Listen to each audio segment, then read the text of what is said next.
Hello परिंदों, कैसे हो आप लोग? आप लोगों की पढ़ाई कैसी चल रही है बताओ। सभी बच्चे बताएंगे, सभी बच्चे नीचे कमेंट बॉक्स में ये कमेंट करके बताएंगे कि उनकी पढ़ाई कैसी चल रही है।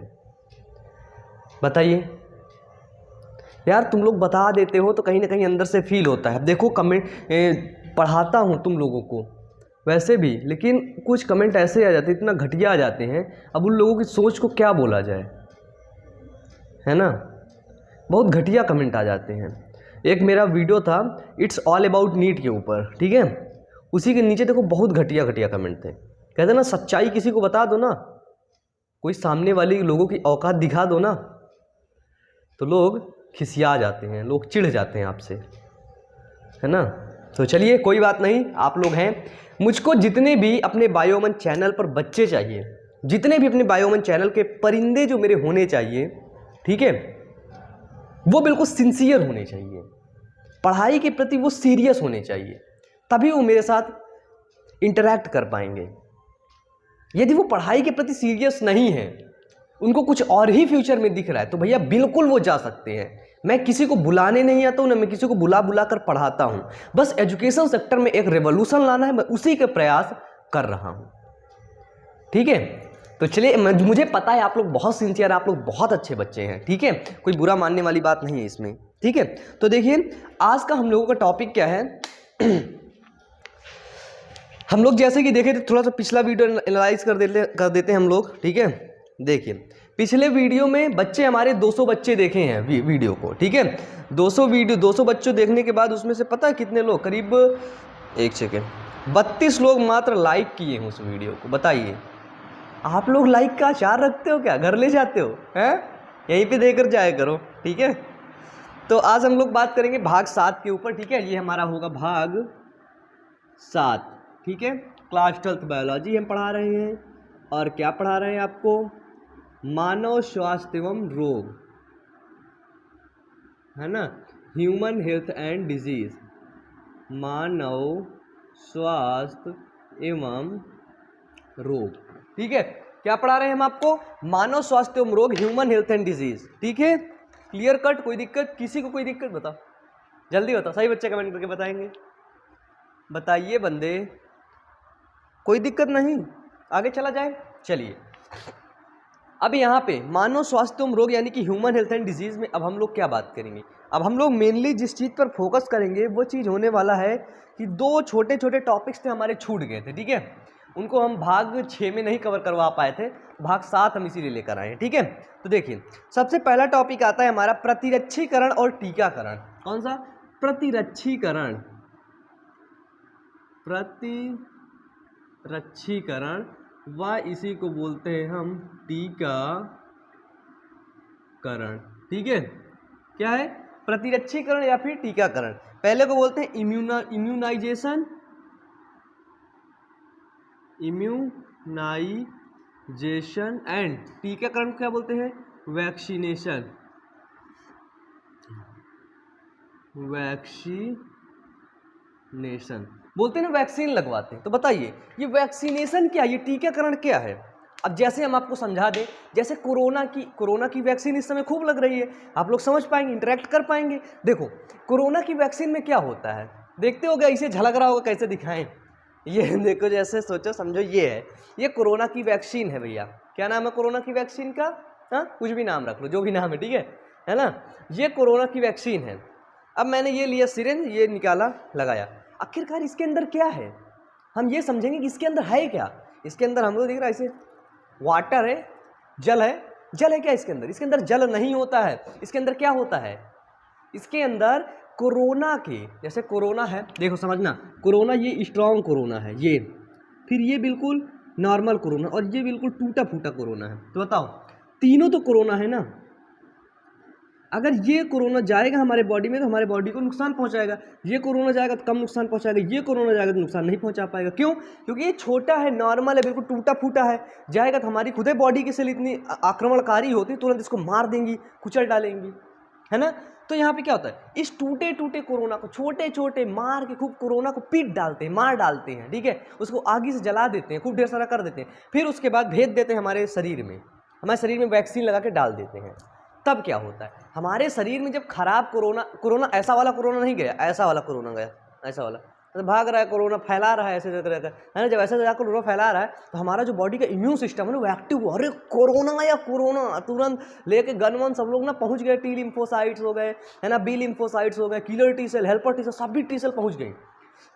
अब भैया स्मृति T cell, memory T cell भी पहुंच गई। मेमोरी टी सेल ऐसे देख के पता लगा ली, अच्छा जी ये कोरोना का वायरस है, इसको पहचान लो, ठीक है कोरोना का वायरस है, सभी लोग मिल करके उसको आक्रमण कर दी, उसके प्रति एंटीबॉडी हमारा शरीर बना लिया।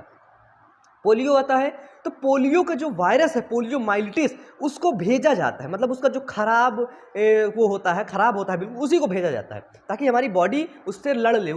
जब उससे लड़ लेगी तो एंटीबॉडी उसी हिसाब का बना लेगी, और जब दोबारा से पोलियो का वायरस ऐसे घूमते घूमते अंदर इंटर करेगा तो जो हमारी बॉडी की मेमोरी टी सेल है उनको याद आ जाएगा, अरे ये तो पोलियो है, ये तो अभी कुछ दिन पहले आया था, इधर ही आया था ना। बोले हाँ हाँ आया था यार, चलो इसको मारो मारो, इसमें एंटीबॉडी है, फोन कर देंगे एंटीबॉडी के पास, हेलो एंटीबॉडी ये देखो पोलियो माइलिटिस वाली मैं भेज रहा हूँ एक स्लिप, ये वाली एंटीबॉडी तुरंत भेजो, हमारे पास बनी रखी पहले से, तुरंत एंटीबॉडी आएंगी झा से पोलियो को मार देंगी। ऐसे कुछ काम करता है हमारा इम्यून सिस्टम। सोचो हमारा बॉडी, हमारा जो इम्यून सिस्टम है वो किस प्रकार से फंक्शन करता है, ये देखो कितनी बड़ी बात होती है ऐसे फंक्शन करना। इतना अच्छा फंक्शन तो हमारे पुलिस कर्मचारी भी नहीं करते हैं, जितना अच्छे से वो हमारे बॉडी का इम्यून सिस्टम हमारी रक्षा करता है। एक एक बैक्टीरिया, एक एक वायरस, एक एक एंटीजन के प्रति वो अलर्ट रहता है, हाई अलर्ट रहता है, ठीक है कोई दिक्कत है। अब फिर पूछोगे, एक क्वेश्चन तुम लोगों मन में आ रहा होगा कि जब भैया है ना इतना बड़ा इम्यून सिस्टम हमारे अंदर पाया जा रहा है तो आखिरकार हमका बीमारी काहे हुई जा रही है। ये क्वेश्चन बहुत कॉमन सा है और ये क्वेश्चन तुम लोगों को पूछना भी चाहिए, ठीक है। क्या पूछना है कि जब हमारा इम्यून सिस्टम है इतना अच्छा है, आप कहते हैं अच्छा है, हमने कहा जी सर बिल्कुल अच्छा है, तो हमारे अंदर बीमारी कैसे पा गई। अब जैसे ये बताओ, जैसे सपोज मानना, जैसे हमारे इम्यून सिस्टम में काम करने वाले 100 लोग हैं, कितने लोग हैं जल्दी बताओ, 100 लोग हैं।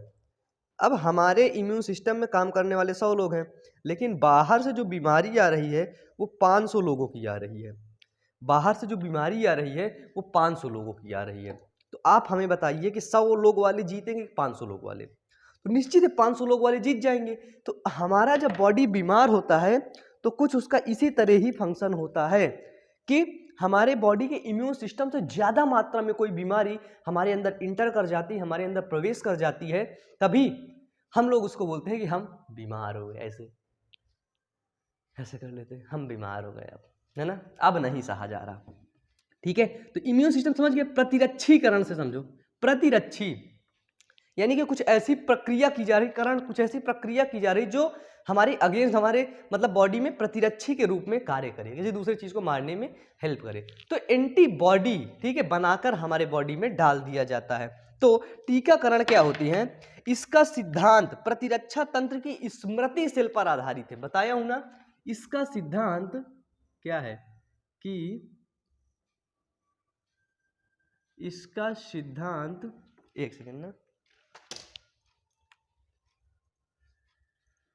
इसका सिद्धांत प्रतिरक्षा तंत्र की स्मृति पर आधारित, तो इसका सिद्धांत प्रतिरक्षा तंत्र की स्मृति यानी कि मेमोरी सेल पर, ठीक है, स्मृति पर आधारित है, ठीक है। अब ये बताओ, हमने आज पोलियो का वैक्सीन लगाया तो हमारा बॉडी आज पहचान लिया कि ये पोलियो का वायरस होता है, इसको इस प्रकार से मारना है, उसके प्रति एंटीबॉडी हमारे शरीर में बन गई। अब बाई चांस सोचो 30 साल बाद, आज से 30 साल बाद हमको पोलियो हुआ, जब पोलियो हुआ तो हमारी जो मेमोरी सेल है वो तुरंत पहचान गई कि यार अभी 20 साल पहले ही ये लड़का था, इसके अंदर एक पोलियो का वायरस आया था, बिल्कुल जस्ट ऐसे ही तुरंत मिला ले गया, अरे ये वही था। तो बोले कि अच्छा जब ये वही था तो इसके प्रति हमारे शरीर ने एंटीबॉडी बनाया था और वही एंटीबॉडी को बुला लो, वही एंटीबॉडी फिर से उस बैक्टीरिया को मार देगी, ठीक है। तो मेन काम होता है स्मृति का, मेमोरी सेल का, क्योंकि मेमोरी सेल उस चीज को याद रखती है, ठीक है। अब देखो टीकाकरण क्या होता है, टीकाकरण में रोगजनक को निष्क्रिय या दुर्बल टीकाकरण को ठीक है, देखना।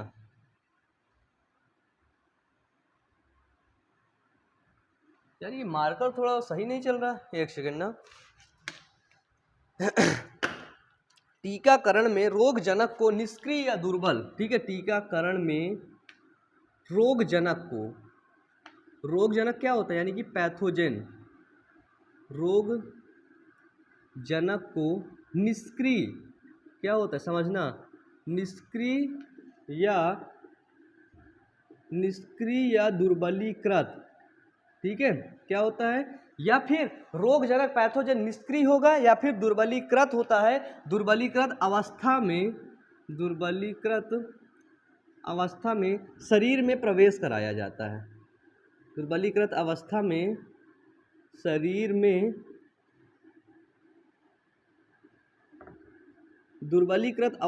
शरीर में प्रवेश कराया जाता है, ठीक है, क्या कराया जाता है, शरीर में इंटर कराया जाता है, शरीर में प्रवेश कराया जाता है। अब क्या होता है, इन रोगजनक के विरुद्ध शरीर में उत्पन्न एंटीबॉडी, इन रोगजनक के विरुद्ध, ठीक है, इन रोगजनक के विरुद्ध शरीर में एंटीबॉडी उत्पन्न होती हैं, ठीक है, शरीर में क्या होती हैं, एंटीबॉडी उत्पन्न होती हैं, जो रोगजनक को मार देती हैं। ये क्या करती हैं, ये रोगजनक को मार देती हैं, ठीक है।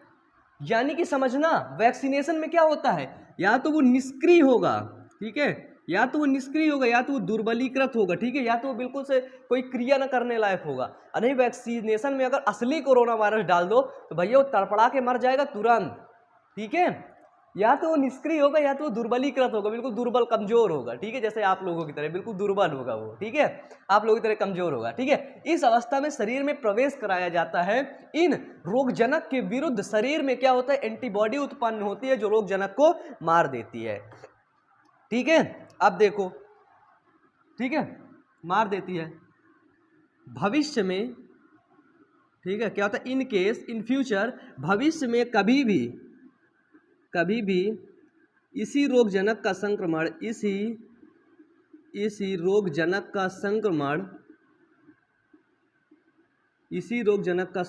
दोबारा से होने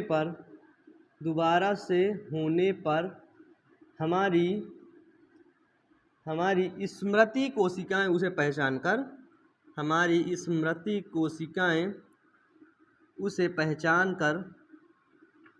पहचान कर मार देती हैं, ठीक है। स्मृति कोशिकाएं तुरंत उसको फोन कर देती है इम्यून सिस्टम को, इम्यून सिस्टम तुरंत भागता हुआ आता है, अब उसको एंटीबॉडी दे देता है, वो मार देता है, ठीक है, ठीक है, क्लियर है। नेक्स्ट है इसमें कि इस प्रकार की प्रतिरक्षीकरण निष्क्रिय प्रतिरक्षीकरण कहलाती है, ठीक है, क्या होती है, इस प्रकार की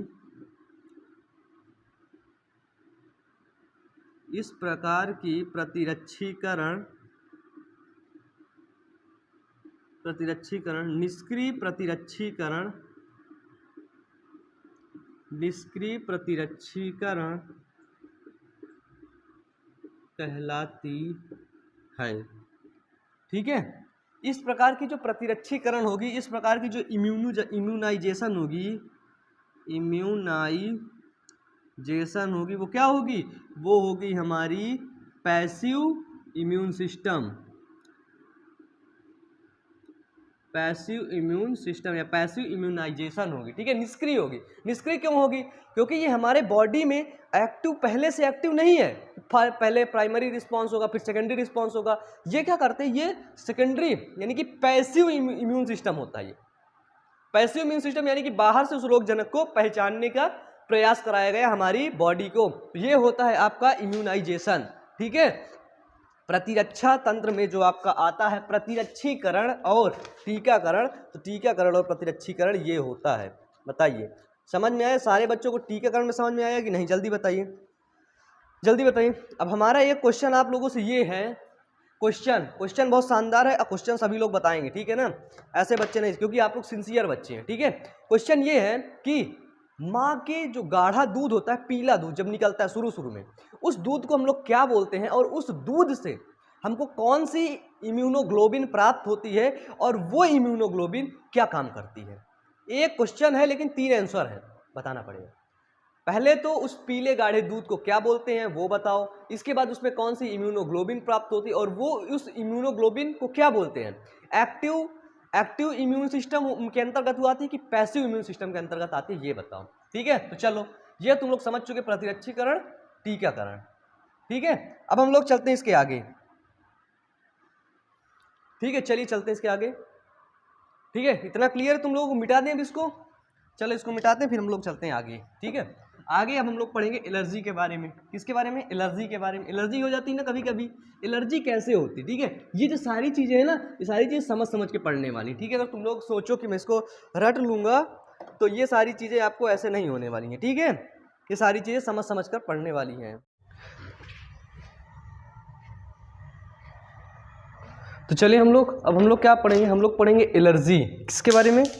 मार्कर क्यों गिर रहे हो जी? एलर्जी के बारे में। ठीक है, प्रतिरक्षीकरण और टीकाकरण आप लोग समझ चुके हैं। ठीक है, इम्यूनाइजेशन या फिर वैक्सीनेशन समझ चुके हैं ना। कभी भुला पाओगे? इतना बेहतरीन तरीके से तुम लोगों को समझाया, बताओ सच सच बताओ, कभी अब भुला पाओगे इम्यूनाइजेशन और टीकाकरण? बताइए।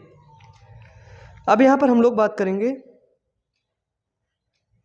एलर्जी के बारे में। अच्छा, एलर्जी वर्ड से आपको कुछ होता होगा ना, आप लोग बोलते होंगे ना, यार मुझसे एलर्जी है उससे, है ना। कोई आदमी जैसे तुम्हारे पास आ जाता होगा तो कुछ आदमी से हम लोगों की ना नहीं पड़ती है, तो हम लोग क्या बोलते हैं, अरे एलर्जी है यार तुमसे, हमको तुम सही से काम किया करो, ऐसे बोल देते ना, बोलते हैं ना, बिल्कुल बोलते हैं। तो कभी कभी ऐसा होता है, सपोज दैट आप अपने घर में हैं और आप मेरे घर आए। ठीक है, सभी बच्चे मेरे घर आए। ठीक है, मैंने एक सेमिनार किया। ठीक है, और उस सेमिनार में अपने भाइयों मन के सभी सिंसियर परिंदों को इनवाइट किया, जो आप लोग हैं। ठीक है, आप लोग देख रहे हैं, बिल्कुल आप ही हैं। ठीक है, मैंने आप लोगों को इनवाइट किया, आप लोग आए, चलो भैया भाइयों मन घर चलते हैं। मेरे घर में क्या हुआ, कुछ एलर्जी के पार्टिकल थे। एलर्जी के पार्टिकल को हम लोग बोलते हैं एलर्जन। क्या बोलते हैं? एलर्जन। तो कुछ मेरे घर के आसपास, क्योंकि मेरा घर जंगल में है, तो जंगल में है, सच में जंगल में है, हाँ है ना, तो जंगल में है, बता रहा हूँ। तो उधर तुमको एलर्जी के पार्टिकल कुछ ना कुछ मिलेंगे। वो एलर्जी के पार्टिकल जितने सिंसियर बच्चे हैं वो सभी लोग, किसी का नाक बहने लगी, बहुत जोर जोर छींकने लगे, किसी का नाक बिल्कुल वो होने, किसी का दिमाग घूमने लगा, किसी का पेट दर्द करने लगा, सिर्फ उतने एलर्जी के कारण। आखिरकार ऐसा होता है ना कभी कभी कि जब आप किसी माहौल से किसी दूसरे माहौल में प्रवेश करते हैं, इंटर करते हैं, तो वहाँ पर आपको कुछ अजीब सी फीलिंग आती है। आपको जो इम्यून सिस्टम होता है ना, वो तुरंत रिस्पॉन्स करने लगता है, बहुत ज़्यादा, मतलब बहुत नाक बहने लगे, सर दर्द करने लगे, पता नहीं आपको छींक आने लगी, है ना, ऐसी चीज़ें होने लगती हैं। उसी को बोलते हैं हम एलर्जी। क्या बोलते हैं? एलर्जी। अब हम ह्यूमन हेल्थ एंड डिजीज में किस प्रकार एलर्जी को पढ़ेंगे कि पर्यावरण में मौजूद कुछ प्रतिजनों के प्रति प्रतिरक्षा तंत्र की अत्यधिक अनुक्रिया एलर्जी कहलाती है। क्या होता है? पर्यावरण में मौजूद, ठीक है, पर्यावरण में मौजूद कुछ प्रतिजनों के प्रति, ठीक है, कुछ प्रतिजनों यानी कि कुछ एंटीजेंस के प्रति प्रतिरक्षा तंत्र की अत्यधिक अनुक्रिया, प्रतिरक्षा तंत्र की अत्यधिक अनुक्रिया, प्रतिरक्षा तंत्र की अत्यधिक अनुक्रिया एलर्जी कहलाती है। ठीक है, जब हमको कुछ एलर्जन के पार्टिकल मिले तो हमको हमारा इम्यून सिस्टम क्या हुआ, मतलब एक्साइटमेंट हो गया, तुरंत वो एक्साइटेड हो गया और तुरंत वहाँ छींक आने लगी, ये आने लगा, तुरंत वो कर दिया, मतलब अत्यधिक प्रतिरक्षा तंत्र की अनुक्रिया, यानी कि बहुत तेजी से रिस्पॉन्स करने लगा कि इसको भगाओ, इसको बाहर निकालो। प्रतिरक्षा तंत्र क्या बोलता है किसी भी एंटीजन को, इसको बाहर निकालो, मारो, या तो बाहर जा रहा है तो चुपचाप बाहर भेज दो, नहीं बाहर जा रहा तो मारो, तुरंत मारो। ठीक है, उसी को बोलते हैं एलर्जी। ऐसे पदार्थ जिनके प्रति प्रतिरक्षित अनुक्रिया होती है, ऐसे पदार्थ, समझना, ऐसे पदार्थ जिनके प्रति प्रतिरक्षा तंत्र अनुक्रिया करता है, जिनके प्रति प्रतिरक्षा तंत्र अनुक्रिया करता है, क्या कहलाते हैं? एलर्जन कहलाते हैं। क्या कहलाते हैं?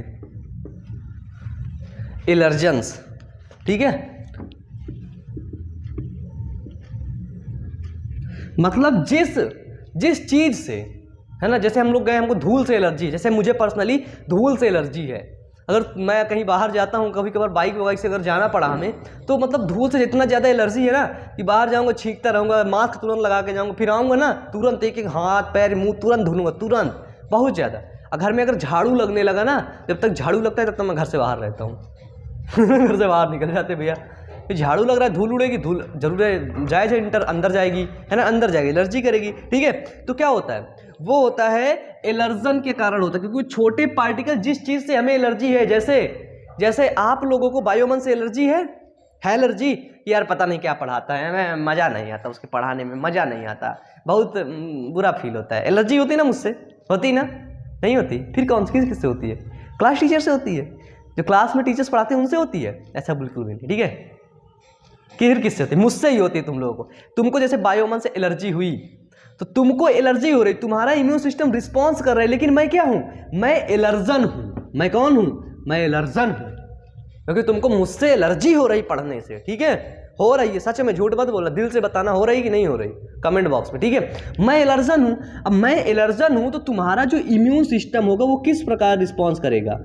तुम्हारे इम्यून सिस्टम में कौन सी इम्यूनोग्लोबिन बनेगी एलर्जी के प्रति? इम्यूनोग्लोबिन बताया था, IgE, बोलो ई, IgE इम्यूनोग्लोबिन बनेगी तुम्हारे इम्यून सिस्टम में, जो एलर्जन को मारने का प्रयास करती है, एलर्जन को मारती है। ठीक है, अब देखो एलर्जी के हमारे मेन लक्षण क्या क्या हैं, इसके हमको सिम्टम क्या क्या देखने को मिल जाते हैं। तो एलर्जी के सिम्टम होता है, सबसे पहला आता है छींकना, ठीक है, फिर आता है नाक बहना, है ना, फिर आता है सिर चढ़ा रहना, कभी कभी तो आपको उल्टी भी हो जाती है। ठीक है, उल्टी हो जाती है, फिर सांस लेने में कठिनाई होना, सांस लेने में कठिनाई आदि कारण होते हैं एलर्जी के। जैसे आप किसी भी नए इन्वायरमेंट में प्रवेश करते हैं, आपको अचानक से छींक आने लगी, नाक बहने लगी, पनीली आंखें हो गई, ठीक है, पानी वाली आंखें हो गई, पानी वाली, ये पता है जब हम लोग गांव में रहते थे ना, एक्चुअली मैं भी गांव से बिलोंग करता हूं, तो पहले मैं गांव में रहता था जब, तो वहाँ पे पानी वाली रोटी होती है ना, एक, जानते हैं उसको, जो लकड़ी का चूल्हा होता है ना, उसमें जला के वो किया जाता है, बनाया जाता है, पानी वाली रोटी, है ना, होती ना। कितने लोगों ने पानी वाली रोटी खाया यार? गजब की लगती पानी वाली रोटी, है ना, गजब की। और उसके साथ जो गांव वाला जो नमक होता है ना, ग्रीन कलर का, हरा कलर का नमक होता है ना, वो वाला नमक और पानी वाली रोटी, अरे गजब मज़ा आ जाती थी खाने में, है ना। तो पानी वाली रोटी, पानी वाली आंखें, जब हमारी आंखें पानी वाली हो जाती हैं, खूब छींक आने लगती, समझ जाते किस चीज़ से हमको एलर्जी हो रही है। अब एलर्जी किस प्रकार होती समझना, एलर्जी होती है जब इम्यूनोग्लोबिन ई कैसे निकलता है। एलर्जी जो होती है, इसके जो एलर्जेंस होते हैं, क्या होते हैं? एलर्जेंस क्या करते हैं? एलर्जेंस जो हमारे बॉडी में इंटर करते हैं वो मास्ट सेल को प्रभावित करते हैं। एलर्जी के लिए जो हमारा, जैसे ये शरीर है, तो ये हमारे शरीर में जो मास्ट सेल होंगी, मास्ट सेल उनको क्या करेंगी? मास्ट सेल एक पदार्थ होता है जिसको हम लोग बोलते हैं हिस्टामीन और सीरोटोनिन। क्या होता है? हिस्टामीन व सीरोटोनिन, हिस्टामीन व सीरोटोनिन, ठीक है। मास्ट सेल हिस्टामिन और सीरोटोनिन को रिलीज करते हैं, जिसके कारण से हमारे अंदर एलर्जी बढ़ती रहती है, ठीक है। इन्हीं कारण से जब हिस्टामिन और सीरोटोनिन हमारे अंदर इंक्रीज होने लगता है, हमारे अंदर बढ़ने लगता है, तो ये जो एलर्जी की जो क्रिया होती है ना, वो हमारे अंदर बढ़ती चली जाती है, ठीक है। जैसे अचानक से यही चीजें होने लगे तुम्हारे अंदर, मास्ट सेल ये चीज को रिलीज करने लगे, क्योंकि जो एलर्जेंस होते हैं वो मास्ट सेल पर प्रभाव डालते हैं अपना। अब mast cell histamine serotonin release करती है। हिस्टामिन सीरोटोनिन हमारे बॉडी के इम्यून सिस्टम को रिस्पॉन्स करने के लिए वो कर देता है, मतलब तुरंत बोलता है चल रिस्पॉन्स कर इम्यून सिस्टम, ना ऐसा होता है। अब अगर एलर्जी तुमको, सपोज दैट तुम कहीं पर गए दावत में, ठीक है, हो गए, अपने गर्लफ्रेंड से मिलने गए, सभी बच्चे गए, है ना, गर्लफ्रेंड से मिलने गए, उधर एलर्जी तुमको होगी, क्या करोगे? गर्लफ्रेंड से छुपाने के लिए कुछ ना कुछ तो करोगे, क्या करोगे?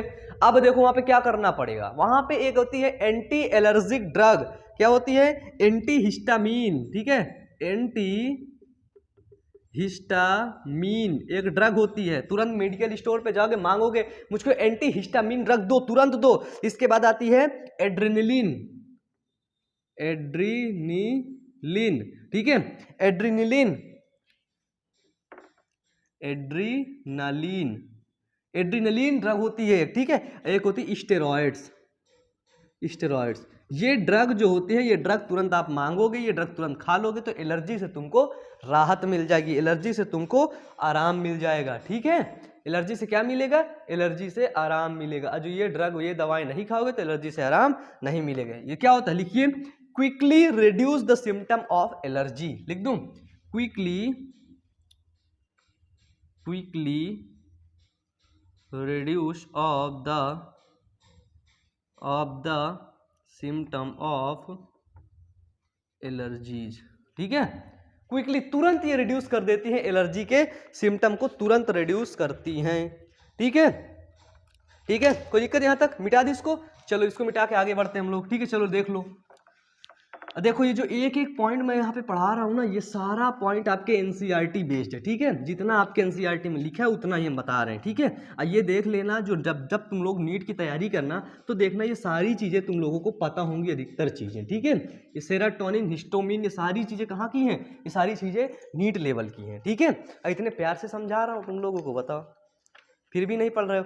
नेक्स्ट आता है स्वप्रतिरक्षा, बुक खोलना कभी, ठीक है, लिखा होगा स्वप्रतिरक्षा, ऑटो इम्यूनिटी, ऑटो इम्यूनिटी। स्वप्रतिरक्षा क्या होता है कि स्वप्रतिरक्षा यानी कि खुद की प्रतिरक्षा करना। कभी कभी हमारे बॉडी में, हमारे शरीर में ऐसा रिस्पॉन्स आता है कि हमारा बॉडी खुद की प्रतिरक्षा करने के लिए, खुद की रक्षा करने के लिए हमारा बॉडी रिस्पॉन्स करने लगता है, ठीक है। तो देखो ऑटो इम्यूनिटी क्या होता है, स्वप्रतिरक्षा क्या होती है कि हमारा बॉडी खुद के बारे में खुद की प्रतिरक्षा करने लगता है। और हमारा बॉडी खुद की प्रतिरक्षा कब करता है? कि जब हमारे बॉडी को संकेत मिलता है कि हमारा बॉडी किसी न किसी दिक्कत में है, तभी करेगा। यानी कि कोई अदर पार्टिकल आता है हमारे बॉडी को मारने लगता है, तभी तो खुद की प्रतिरक्षा करेगा। तो कैसे करेगा? हमारा प्रतिरक्षा तंत्र बाहरी पदार्थ या रोग जनकों को तुरंत पहचान लेता है। हमारे बॉडी में ऐसा होता है, क्या होता है कि हमारा शरीर बाह्य पदार्थ, ठीक है, हमारा शरीर बाह्य पदार्थ या फिर रोग जनक को तुरंत पहचान लेता है, ठीक है, तुरंत पहचान लेता है। और ये रोग जनक को कौन पहचानता है बताइए? मेमोरी सेल पहचानती है, ठीक है। कभी कभी आनुवांशिक और अज्ञात लक्षणों से शरीर अपनी ही कोशिकाओं पर हमला कर देता है, ठीक है। क्या होता है कि कभी कभी आनुवांशिक मतलब जेनेटिक्स, ठीक है, कभी कभी आनुवांशिक व अज्ञात लक्षणों से, ठीक है। अज्ञात लक्षणों मतलब कोई ऐसा लक्षण है जो हमारे बॉडी को, हमारे इम्यून सिस्टम को ज्ञात नहीं है, ठीक है। तो कभी कभी आनुवांशिक व अज्ञात लक्षणों से हमारा प्रतिरक्षा तंत्र, हमारा प्रतिरक्षा तंत्र हमारी ही कोशिकाओं पर हमला कर देता है, हमारी ही कोशिकाओं पर हमला कर देता है, ठीक है। कभी कभी प्रतिरक्षा तंत्र क्या होता है, समझ नहीं पाता है, ठीक है। मेमोरी सेल समझ नहीं पाती हैं कि ये हमारी कोशिका की बाहर की, अगर बाहर की कोई कोशिका हमारे अंदर भेजी जा रही है, अब वो कोशिका हमारे लिए फायदेमंद है, लेकिन हमारा इम्यून सिस्टम बोलता है भैया देखो हमने इतनी चीज को जाना है, अगर तुम इससे बाहर हो तो तुमको जाना पड़ेगा, निकलना पड़ेगा। इम्यून सिस्टम को ये नहीं पता कि अगर ये रहेगा तो हमारी बॉडी जिंदा रहेगी, कोई मतलब नहीं। इम्यून सिस्टम बोलेगा नहीं भैया, हमने आज तक सिर्फ इतना ही पढ़ा है, ए फॉर एलिफेंट होता है, बी फॉर बकरा होता है, बस 2 ही चीज पढ़ा है। सी भी तुम कौन हो, कुछ नहीं, कोई मतलब नहीं तुमसे, कोई मतलब नहीं। तुम निकल जाओ, चुपचाप निकल जाओ, नहीं निकलोगे तो हम रिस्पॉन्स करने लगेंगे, हम तुमको मारने लगेंगे। यानी कि इम्यून सिस्टम खुद की कोशिकाओं को मारने लगता है, अभी समझना, ठीक है, हमला कर देता है। इसके फलस्वरूप शरीर को क्षति पहुंचती है और यह स्वप्रतिरक्षा कहलाता है। इसके फलस्वरूप इसके फलस्वरूप शरीर को क्षति पहुंचती है। इसके फलस्वरूप शरीर को क्षति पहुंचती है, ठीक है। जिस कारण से जिस रोग होता है इसे स्वप्रतिरक्षा रोग कहते हैं, और इस फलस्वरूप क्षति पहुंचती है और यह स्वप्रतिरक्षा रोग, जिसको बोलते हैं स्वप्रतिरक्षा, क्या बोलते हैं, ऑटो इम्यून, तो इसको क्या बोलेंगे, ऑटो इम्यून डिजीज, ठीक है, ऑटो इम्यून डिजीज, स्वप्रतिरक्षा रोग कहते हैं। बताओ स्वप्रतिरक्षा समझ आएगा नहीं? कभी कभी हमारा इम्यून सिस्टम इस प्रकार से रिस्पॉन्स कर देता है कि किसी बाहरी पदार्थ को, बाह्य पदार्थ को तुरंत मारने लगता है। जब ये तुरंत उस चीज को मारने लगता है तो ये ऑटो इम्यून डिजीज होता है, ठीक है, कि हमारा प्रतिरक्षा तंत्र तुरंत उस पर एक्शन ले लिया, तुरंत उसको मारने लगे, तो क्या हुआ, ये ऑटो इम्यून डिजीज हुआ, ठीक है। तो ये होता है ऑटो इम्यून डिजीज। जैसे आपकी किडनी, आपके इम्यून सिस्टम में टी सेल्स, डी सेल्स सब आपके शरीर को जानती हैं। आपकी एक किडनी खराब हो गई, ठीक है, खराब हो गई, दूसरी किडनी आपके दोस्त ने, आपकी है ना, मदर ने, फादर ने आपको किडनी डोनेट किया, तो किडनी लगाया तो आपके शरीर का इम्यून सिस्टम बोलता है कि देख बच्चे, इस किडनी को बाहर निकाल। शरीर बोलता है नहीं निकालूंगा। बोलता है क्यों नहीं निकालेगा? बोलता है आज तक सिर्फ हमने 2 किडनी पढ़ी थी, एक ये, लेकिन ये खराब हुई तो इसको भगा दे चुपचाप, लेकिन ये दूसरी किडनी क्यों अंदर लाया? तो इम्यून सिस्टम कहता है मैं कुछ नहीं जानता, मैं कुछ सुनना ही नहीं चाहता, इस किडनी को चुपचाप बाहर निकाल दो। शरीर बोलता नहीं निकालूं, क्या कर लेगा? इम्यून सिस्टम बोलता तुझे पता नहीं है, मैं इम्यून सिस्टम हूं, अब तेरी कोशिकाओं को, किडनी की कोशिकाओं को तुरंत मारने लगूंगा। तो भैया अब इम्यून सिस्टम ने उठाए तीर तलवार, तुरंत मारने चालू कर दिए उसको, किडनी को। अरे बाप रे, देखिए किडनी नुकसान कर रहा है इम्यून सिस्टम। तुरंत इम्यून सिस्टम बोल रहा है उसे बाहर निकाल, बाहर निकाल, यदि तू बाहर नहीं निकालेगा तो मैं उसे मार दूंगा।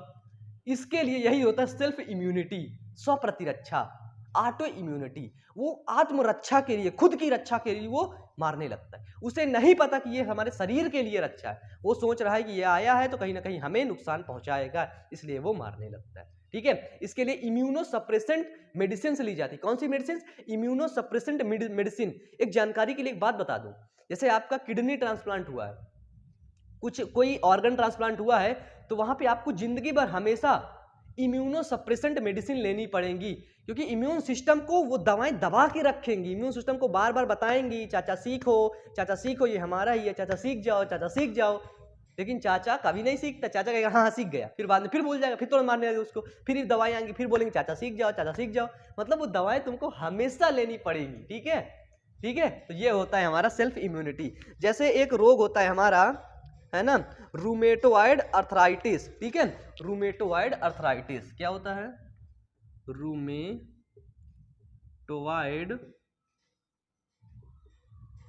अर्थराइटिस, ठीक है। रूमेटोनॉइड अर्थराइटिस ये क्या होता है? ये जोड़ों में, है ना, ज्वाइंट पेन जो होता है, ठीक है, ज्वाइंट पेन, जोड़ों में दर्द होता है, ये होता है आनुवांशिक बीमारी, ठीक है। तो हमारी सेल्स खुद की रक्षा के लिए मारने लगती दूसरी सेल्स को, यही होता है ऑटो इम्यूनिटी, ठीक है।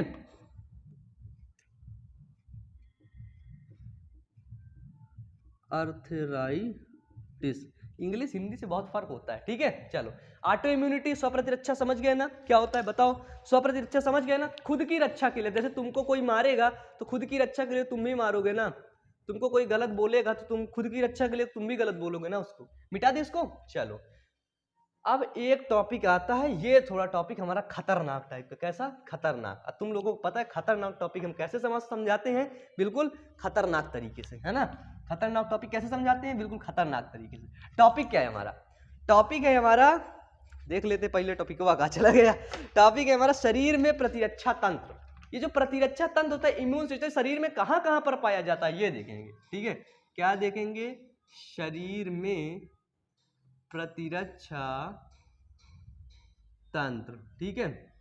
शरीर में प्रतिरक्षा तंत्र कहां कहां पर पाया जाता है, कैसे कंट्रोल होता है? Immune system in our body. क्या होता है?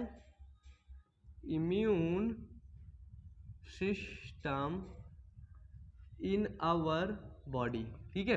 कि हमारे शरीर में कहां कहां पर प्रतिरक्षा तंत्र पाया जाता है। जैसे ये बताओ, डॉक्टर के पास गए हो, बिल्कुल गए हो, डॉक्टर कभी देखे हो, डॉक्टर बोलेगा जीभ उठाओ, उठा दिए, आ करो, डॉक्टर फिर यहां चेक करेगा, यहां चेक करेगा, हाथ उठाएगा, हाथ ऐसे यहां चेक करेगा, फिर आर्मपिट के पास यहां पे चेक करेगा, ऐसे यहां पे चेक करेगा। ये क्या होता है? अबे भैया मैं कह रहा हूं मुझको बुखार है, मुझको ये बीमारी है, तो तुम यहां का चेक करो, यहां का चेक करो, यहां का चेक कर रहे हो, हैं? यहां का चेक कर रहे हो, इस जगह का चेक कर रहे हो?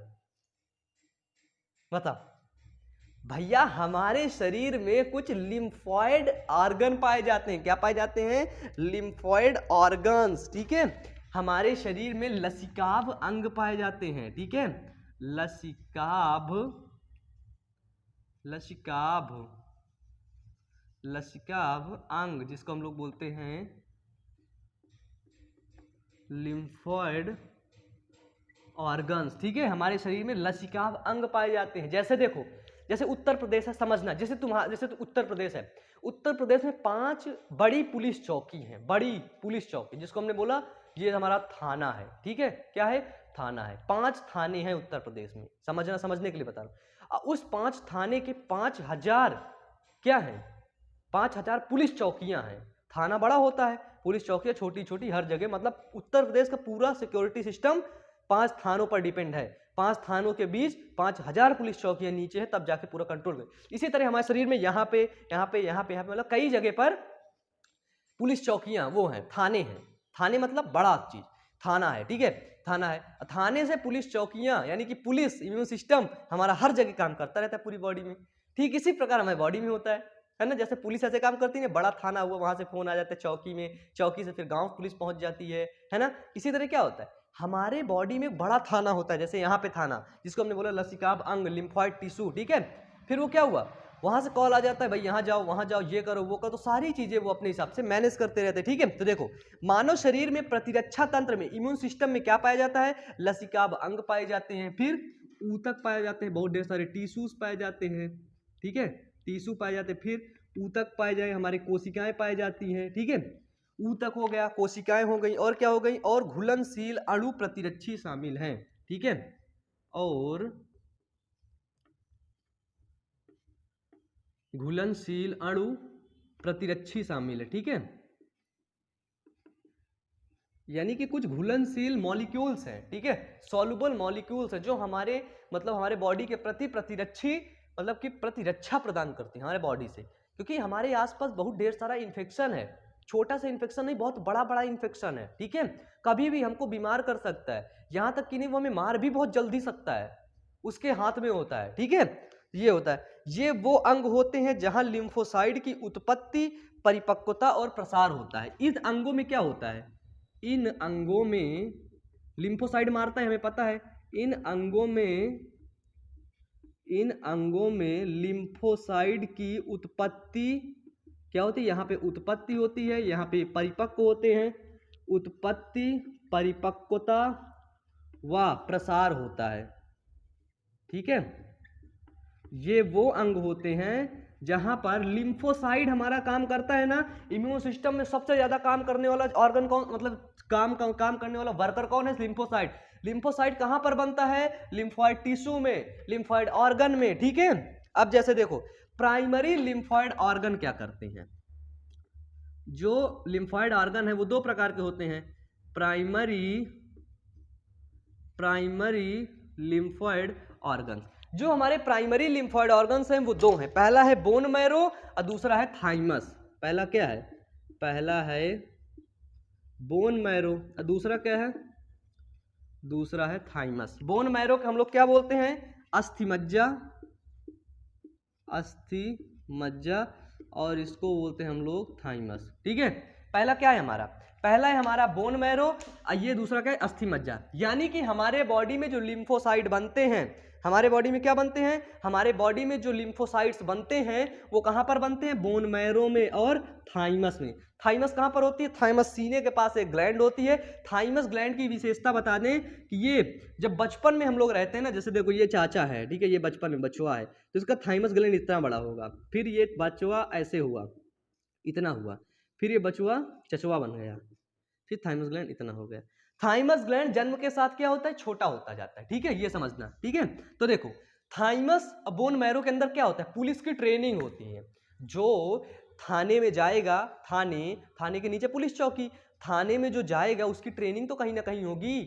वहां पे जो थाने में जो पुलिस बैठेगा, है ना, बड़े पुलिस में, बड़े उसमें ऑफिस में, तो उसकी बनेगा तो कहीं पे, तो वो थाने में जाने के लिए कहाँ पे बनेगा, बोन मैरो पे बनेगा। वो बोन मैरो पे उसकी ट्रेनिंग होगी। बोन मैरो की ट्रेनिंग के बाद वो अपने नीचे के जो पुलिस चौकियां हैं उनको कंट्रोल करेगा। समझना, बहुत बहुत मतलब समझने वाली चीज है, ठीक है। प्राइमरी चीज हुआ कि यहाँ पर बनेगा सारी चीजें, और जब यहाँ पे सारी चीजें बनेंगी तो बॉडी बोल देगा तुझे क्या चाहिए, तुझे क्या चाहिए, जो चाहिए हम देंगे तुझे, ठीक है। ये हुआ प्राइमरी लिम्फॉइड ऑर्गन। अब हम लोग देखिए सेकेंडरी जो हमारा वर्क करता है, ठीक है, secondary lymphoid organ. Secondary lymphoid organ जो हमारा लिम्फॉइड ऑर्गन वर्क करता है, जो हमारा लिम्फॉइड ऑर्गन काम करता है, ठीक है, वो हुए हमारे लिम्फ नोड, लिम्फ नोड, ठीक है, लिख लो इसको, लिम्फ नोड। इसके बाद हुआ स्प्लीन, स्प्लीन जिसको हम लोग बोलते हैं प्लीहा, जिसको हम लोग बोलते हैं तिल्ली, ठीक है। तो स्प्लीन, लिम्फ नोड, ये सब क्या करते हैं, अगर बैक्टीरिया का इन्फेक्शन ज्यादा रहा तो अपने लिम्फ नोड को फुला देते हैं, है ना। थाने में तुरंत हाई अलर्ट कर देते हैं, लाल लाल बत्तियां जला देते हैं। जब बत्तियां जलाएंगे तो फूल जाएगा, जब फूल जाएगा तो बॉडी को पता चल जाएगा यहाँ पे इन्फेक्शन है, और उस इन्फेक्शन को डॉक्टर पहचान लेता है, डॉक्टर उनको दवा दे देता है, ठीक है। फिर हुआ हमारे टॉन्सिल्स हुए। क्या हुआ, टॉन्सिल्स जानते हो, टॉन्सिल्स मुंह में पाए जाते हैं, पढ़ोगे आगे जब डाइजेस्टिव सिस्टम पढ़ाऊंगा तो वहीं पे पढ़ोगे, ठीक है। टॉन्सिल समझ लो, टॉन्सिल वर्ड आए तो मुंह से जोड़ लेना, ठीक है। फिर हुआ हमारा अपेंडिक्स, कोई भी इन्फ्लामेशन हुआ अपेंडिक्स खराब, काट के निकाल दो उसको, ठीक है। ये चीजें हुई हमारी सेकेंडरी, यानी कि ये सारी चीजें काम करके हमको इन्फॉर्म करती हैं, बताती हैं कि हमारे शरीर में ये दिक्कत आ गई है, ठीक है। यहां तक क्लियर है। थाइमस ग्लैंड के बारे में लिखो, चलो थाइमस हेडिंग डालो और थाइमस ग्लैंड के बारे में लिखो। ये लिखना है थाइमस के कि जन्म के समय थाइमस काफी बड़ा होता है, लेकिन बढ़ती उम्र के साथ आकार में घटता रहता है, ठीक है। थाइमस अस्थि मज्जा सभी कोशिकाएं बनाती हैं प्रतिरक्षा तंत्र के लिए। ये जो प्राइमरी लिम्फॉइड ऑर्गन है ना, प्राथमिक लिम्फॉइड, प्राथमिक लसिकाव अंग, ये क्या करती हैं, ये प्रतिरक्षा तंत्र के लिए, ये प्रतिरक्षा तंत्र के लिए सभी कोशिकाएं बनाती हैं, लिख लेना। ये क्या करती हैं, प्रतिरक्षा तंत्र के लिए सभी कोशिकाएं बनाती हैं, मैंने आपको बताया, ठीक है, बनाती हैं। फिर क्या होता है, जैसे होता है प्रमुख पथों, जैसे हमारे कुछ मेन मार्ग होते हैं, जैसे श्वसन से कोई बैक्टीरिया अंदर इंटर करेगा, कैसे, श्वसन से। इसके बाद हमारा हो गया पाचन से, कोई खाने के पाचन से, कोई जनन मार्ग से, ठीक है, यानी कि जब हम यूरिनेशन करते हैं, ठीक है, वहां से कोई बैक्टीरिया अगर इंटर करेगा तो क्या होगा। तो देखो प्रमुख पथों श्वसन, जनन, है ना, जनन मार्ग, जनन मूत्र पथ, पाचन के भीतर लसिकाभ ऊतक स्थित होता है।